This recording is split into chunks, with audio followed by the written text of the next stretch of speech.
தாராளமாக அறுக்க முடியும் என்று தன்னுடைய தலையை கொடுத்தவர் தான் இஸ்மாயில் அலைஹிஸ்ஸலாம். அதன் விளைவாகத்தான் அல்லாஹ் சுப்ஹானஹு வ தஆலா சொர்க்கத்திலிருந்து செம்பரி ஆட்டை இறக்கி இன்று நடைபெறுகின்ற அய்யாமுத் தஷ்ரீக்குடைய 3வது நாள் அசரோடு முடிவடைகின்ற இந்த உதுஹியாவுடைய அமல் அதனை ஞாபகப்படுத்தியே ஆகும். எனவே கண்ணியத்துக்குரிய மேலானவர்களே, இப்ராஹிம் அலைஹிஸ்ஸலாம் அவருடைய அனைத்து கட்டங்களிலும் அவர் முழுமையாக முதலாவதாக நிறைவேற்றியது அல்லாஹு தஆலாவுடைய கட்டளையை தான். தன்னுடைய முதுமையில் கிடைத்த 2 குழந்தை பாக்கியம் இஸ்மாயில் அலைஹிஸ்ஸலாம் அவர்களும் இஸ்ஹாக் அலைஹிஸ்ஸலாம் அவர்களும் என்ன சொன்னார்கள்? அல்ஹம்துலில்லாஹில்லதி வஹபலி அலல் கிபரி இஸ்மாயில் வ இஸ்ஹாக். என்னுடைய முதுமை நேரத்தில் எனக்கு அல்லாஹ் தந்த 2 குழந்தைகளுக்காகவே நான் அல்லாஹ்வுக்காக வேண்டி அல்லாஹ்வை புகழ்கிறேன். நான் எனக்கு அல்லாஹ் எனக்கு தந்திருக்க நியமத்தை வச்சு நான் ஒரு தடவையாவது அல்ஹம்துலில்லாஹ் வெறுமனே தொழுது முடிந்ததுக்கு பின்னால் சுப்ஹானல்லாஹ் அல்ஹம்துலில்லாஹ் அல்லாஹு அக்பர் என்று விரலை எண்ணுவது மாத்திரமல்ல கணித்துக்குரிய மேலானவர்களே, என்னுடைய உள்ளத்தில் இருந்து அது வர வேண்டும். அல்ஹம்துலில்லாஹ், எனக்கு இன்னைக்கு நான் எழும்பும் போது ஆரோக்கியமாக எழுந்திருக்கிறேன், அல்ஹம்துலில்லாஹ். அல்ஹம்துலில்லாஹ், என்னுடைய பிள்ளை ஆரோக்கியமாக இருக்கிறது, அல்ஹம்துலில்லாஹ். இவ்வாறு நான் உன்னை நினைத்து என்னுடைய நாவிலிருந்து அந்த திக்ர் வர வேண்டும். தன்னுடைய மனைவியையும் மகனையும் காபத்துல்லாஹ்விலே விட்டுவிட்டதற்கு பின்னால் சும்மா செல்லவில்லை. கணித்துக்குரிய மேலானவர் இப்ராஹிம் அலைஹிஸ்ஸலாம் அல்லாஹ்விடம் ஒப்படைக்கிறார்கள். ரப்பனா இன்னி அஸ்கன்து, பெரிய ஒரு நீண்ட துஆ. யா அல்லாஹ், இந்த என்னுடைய 2 குழந்தை என்னுடைய குடும்பத்தை நீ பாதுகாத்தருள்வாயாக. எந்த மனித சஞ்சாரமும் மற்ற இடத்திலே விட்டு செல்கிறேன், நீ அவர்களை பொறுப்படுப்பாயாக. அதிலே கேட்டார்கள் ஒரு துஆ, ரப்பி ஜஅல்னி முகீமஸ் ஸலா. யார் கேட்கிறது? ஒரு நபி ரசூல். என்னை தொழுகை நிலைநாட்டக்கூடிய ஒருவனாக ஆக்கிவிடு. யார் கேட்கின்ற துஆ? இப்ராஹிம் நபி கேட்கின்ற துஆ. என்ன துஆ? ரப்பி ஜஅல்னி முகீமஸ் ஸலா. என்னை உன்னுடைய தொழுகை நிலைநாட்டக்கூடிய ஒருவனாக ஆக்கிவிடு.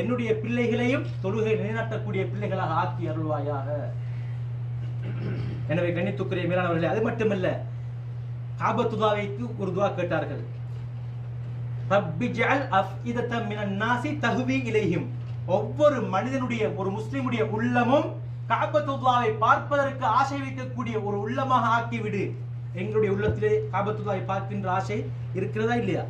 ஒவ்வொரு மனிதனுடைய, முஸ்லிமாக பிறந்த ஒவ்வொரு ஆண் பெண்ணுடைய பிள்ளைகளுடைய உள்ளத்திலும் என்ன இருக்கிறது? காபத்துல்லாஹ்க்கு செல்ல வேண்டும், பார்க்க வேண்டும், சவுதியை பார்க்க வேண்டும், காபத்துல்லாஹ்வை பார்க்க வேண்டும். இப்ராஹிம் அலைஹிஸ்ஸலாம் அவர்கள், அதே போல எங்களுடைய கண்மணி நாயகம் ஸல்லல்லாஹு அலைஹி வஸல்லம் வாழ்ந்த இடங்களை நான் பார்க்க வேண்டும் என்கிற ஆசை, காபத்துல்லாஹ்வின் மீது ஒரு ஈர்ப்பு இருக்கிறது.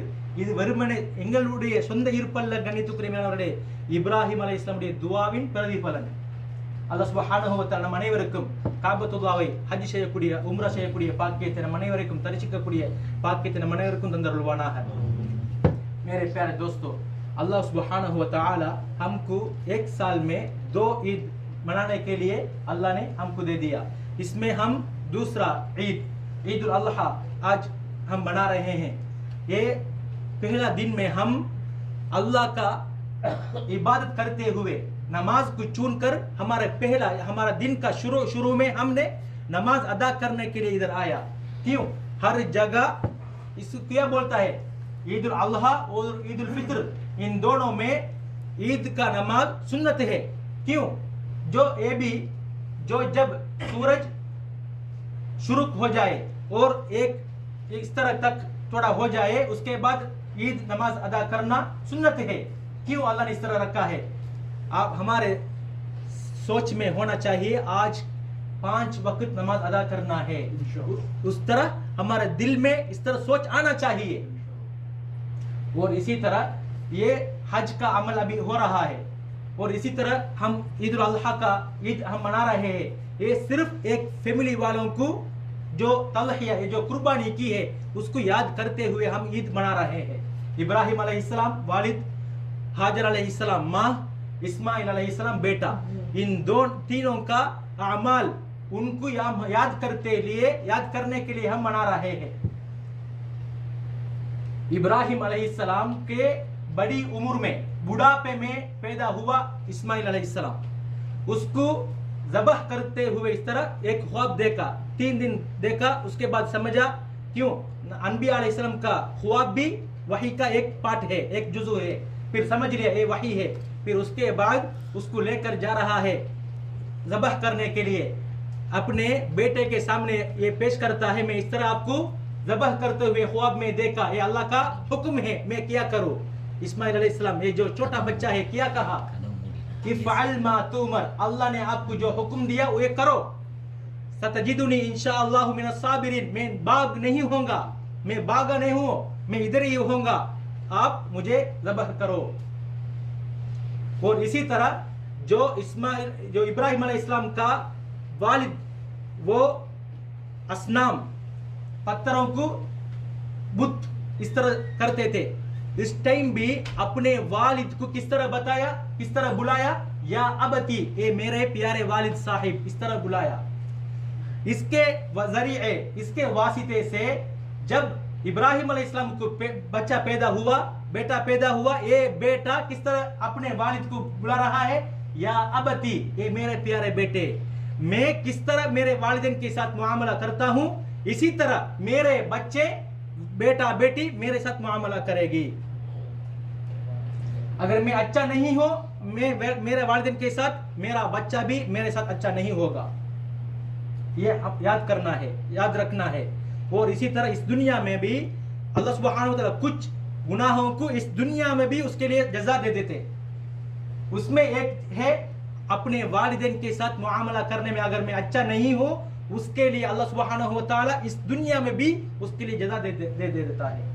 इसलिए हम अपने वालिदैन के बारे में कुछ सोचकर हम मुआमला करना है। और इसी तरह जब हाजर अलैहिस्सलाम और इस्माइल अलैहिस्सलाम दोनों को, क्योंकि सारा अलैहिस्सलाम को गिफ्ट मिला हाजर अलैहिस्सलाम, इब्राहिम अलैहिस्सलाम का दूसरी बीवी, उसको पहला बच्चा हुआ। फिर सारा अलैहिस्सलाम को जो हाजर को देख के उसका दिल में थोड़ा नफरत आते थे, इस वजह से क्या बताया, मेरे आंख से थोड़ा दूर उनको करे। उसके बाद ये दोनों को, हाजर और इस्माइल अलैहिस्सलाम दोनों को शाम से, फलस्तीन से काबतुल्लाह जो अभी है मक्का को लेकर आया। इस टाइम मक्का में कोई भी नहीं है, कोई भी नहीं, सिर्फ सहरा। इस टाइम हाजर अलैहिस्सलाम पूछा, ये अल्लाह का हुक्म है? फिर इब्राहिम अलैहिस्सलाम सर से इस तरह इशारा किया। फिर क्या कहा हाजर अलैहिस्सलाम, अगर इस तरह हो अल्लाह मुझे जाई नहीं करेगा।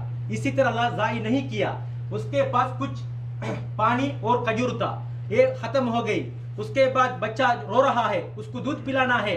उसके बाद दूध नहीं हो रहा है पानी भूख की वजह से। उसके बाद सफा मरवा के जो जबल है, पहाड़ है, उसको 7 मरतबा देखा। उसके बाद जिब्रील अलैहिस्सलाम आकर जो इस्माइल अलैहिस्सलाम का जो पाँव के जो निशानी से इस तरह पानी आया। उसके बाद हाजर अलैहिस्सलाम उसको इस तरह रखा।